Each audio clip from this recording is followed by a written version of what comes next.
जब PM face की बात होती है कि ऑपोजिशन की तरफ से कौन 2004 याद दिलाया जाता है, जब तब कोई चेहरा नहीं था विपक्ष की तरफ से, लेकिन जो फील गुड था एनडीए का वो बुरी तरह से हारा और फिर विपक्षी पार्टियां एक साथ आई, उन्होंने सरकार बनाई। ऐसा कुछ भी तो हो सकता है। आप दूल्हा खोज रहे हैं। तब मोदी जी भी नहीं थे, सबसे बड़ी बात तो ये है। और इतना ही कहूंगा, कहां पड़े हो चक्कर में, कोई नहीं है टक्कर में। लक्ष्य क्या है इन सारे घमंडियाओं का? लक्ष्य क्या है?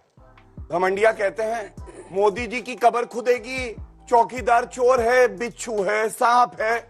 मोदी जी का लक्ष्य क्या है? भारत का बज रहा है डंका और घमंडिया की लग रही है लंका। अच्छा, ठीक है। हिमालय की चोटी की तरह है हमारे नरेंद्र मोदी जी। ये अपने दिल से सोचिएगा। एक व्यक्ति 9.5 साल तक बिना छुट्टी लिए, कोविड का संकट आता है तो 220 करोड़ टीके देता है, रात दिन एक कर देता है, जवानों के लिए बुलेट प्रूफ जैकेट देता है, अर्थव्यवस्था सुधार देता है, नौकरी का सोचता है, इंफ्रास्ट्रक्चर बनाता है। और कहीं चूक हो गई ना तो विश्वास उठ जाएगा जनता का। ईमानदारी से वो कहेंगे ये भ्रष्टाचारी अच्छे हैं, ईमानदार क्यों बनना है? ईमानदार हार जाता है। इसलिए भारत की किस्मत का निर्णय आपके हाथों में है। ऐसा बटन दबाना, ये जो झटका अभी लगा है, इस बार ट्रांसफॉर्मर फूक जाए, आगे करंट ही ना है। अब तू गया बेटा, अब तू गया, देख तेरी औकात मैं दिखाता हूं तुझे। एक बात मैं कहना चाहती हूँ, यहाँ बहुत तालियां बजी, सस्ती तुकबंदी पे तालियां बजी, लेकिन यहाँ पे कुछ लोग ऐसे भी हैं जो उस जनरेशन के हैं जिससे हम भी आते हैं। तो पहले कभी भी इस तरह सबके सामने भद्दी भाषा नहीं बोली जाती थी। ये क्या फूहड़ शब्द है घमंडिया। अपने विपक्षी को क्या आप इस तरह से बात करेंगे? पहली चीज। दूसरी चीज, जवानों के बुलेट प्रूफ जैकेट की बात करी। परसों जनरल मनोज नरवाणे ने अपनी किताब में यह साफ बताया कि अग्निपथ स्कीम सेना पर जबरदस्ती लादी गई थी। उन्होंने ये भी कहा कि जब उन्होंने रक्षा मंत्री और प्रधानमंत्री से ये सवाल पूछा कि मैं क्या करूं, तो प्रधानमंत्री और रक्षा मंत्री ने कहा जो आपके समझ में आए वो करो। ये एक ऐसी समय होता है जहां पर पॉलिटिकल विल काम करती है, जहां पर सवाल केवल पहले हमला करने का या बहादुरी का नहीं होता है, वहां राजनीति की बात होती है। आज हमारे देश के ऊपर लद्दाख में मेरी 24 साल वायुसेना में सर्विस रही है, इसलिए मैं ये बड़े अधिकार से बोलती हूं कि आज लद्दाख में जब 2000 किलोमीटर हमारे यहाँ चीन चल आया है, तो प्रधानमंत्री ने आज तक इस मुद्दे पर चीन के राष्ट्राध्यक्ष से बात नहीं की, इसलिए मैं उन्हें बेहद डरपोक मानती हूँ। आप क्रोनोलॉजी समझ लीजिए। मुद्दे की राजनीति करना है।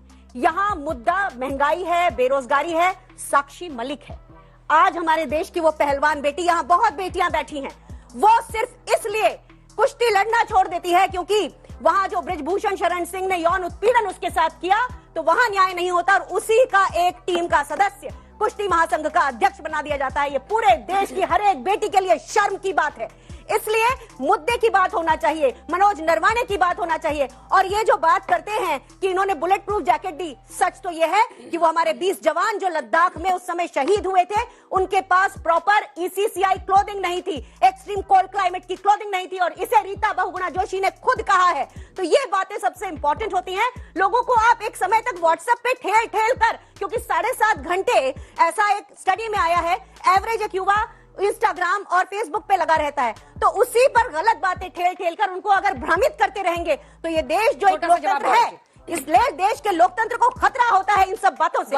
बात तो सही है। एक पंक्ति ऐड जरूर करूंगा, क्योंकि जनता की समझ पे इन्होंने सवाल उठाया व्हाट्सएप पे ठेल ठेल के।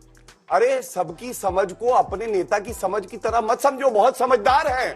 असंभव को जो संभव कर दे, उस व्यक्ति का नाम नरेंद्र मोदी है। छोटा सा जवाब। रुक, तेरे को बताते तेरी। मैं महिलाओं के पहले लॉजिस्टिक्स बैच की अधिकारी रही हूं, जो जहाज की खरीद फरोख्त और कॉन्ट्रैक्ट परचेज मैनेजमेंट करता है। कांग्रेस की सरकारों ने देश में 3000 जहाज खरीदे, और राफेल की आखिरी टेंडरिंग भी कांग्रेस की सरकार के समय 2007 में हुई थी। HAL के साथ एक मुद्दा था जिसके कारण ये कॉन्ट्रैक्ट उस समय नहीं हो पाया। 36 जहाज खरीदकर ये लोग देश के लोगों को झूठ बोलते हैं कि हमने सेना को मजबूत बनाया। हमारी वायुसेना विश्व की चौथी सबसे बड़ी वायुसेना 2000 के दशक में रही है। तो एक ये झूठ है, दूसरा OROP का झूठ। OROP में जो लोग सत्याग्रह कर रहे थे जंतर मंतर पे, उनको पहली बार बीजेपी की सरकार ने घसीटा, मारा, पुलिस में लेकर गए, वहां औरतें भी थी। गूगल करिए, आपको सच्चाई मिलेगी। सिर्फ ताली बजाने के लिए कोई चीज मत सुनिए, कम से कम सच जानने के लिए भी ये। और सेना के नाम पे ये राजनीति करते हैं, सेना के नाम पे वोट बटोरते हैं। आप लोग बताइए, G20 का जिस दिन आखिरी दिन था, उस दिन प्रधानमंत्री अपना सम्मान करा रहे थे, उसके 2 दिन पहले शहीद हुए थे। क्या उनके लिए 2 मिनट का मौन रखा गया? बार बार ऐसा होता है, हमारे शहीद होते हैं, लेकिन प्रधानमंत्री उनके नाम पे केवल वोट बटोरते हैं। मेरा दिमाग खराब मत कर।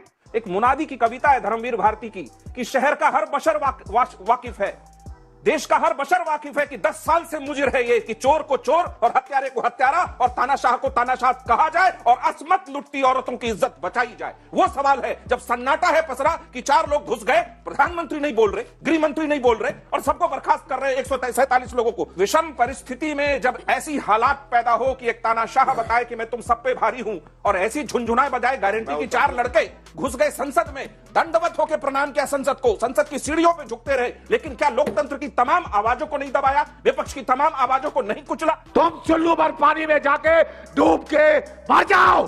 आप बताइए, बालासोर में किसको किसी तरह का कोई अपराध घोषित हुआ क्या?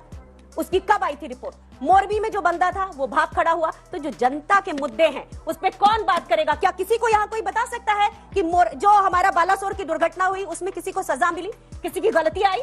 रिपोर्ट जो थी वो कहा गया गुप्त है, खाली इसमें सिग्नल फेलियर था। तो ये सारी चीजें सोचने की है, इस युवा पीढ़ी के सोचने की है, क्योंकि आपके हाथ में देश है। मुझे तो आज ये लग रहा है बच्चों को भी देखकर कि महसूस यूं होता है ये दौरे तबाही है, पत्थर की अदालत में शीशे की गवाही है। गोदी मीडिया देखने वाली भारत की जनता एंटी मुस्लिम कवरेज देखने में लीन है, मगन है।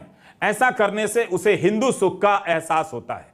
सरल हिंदी में इसका मतलब यह हुआ कि हिंदू सुख में डूबी जनता की रीढ़ टूट चुकी है। सरकार को अब यह लगने लगा है कि जनता उसे हर हाल में वोट देगी, जवाब दे या ना दे, इसलिए वो सवालों के जवाब नहीं देती।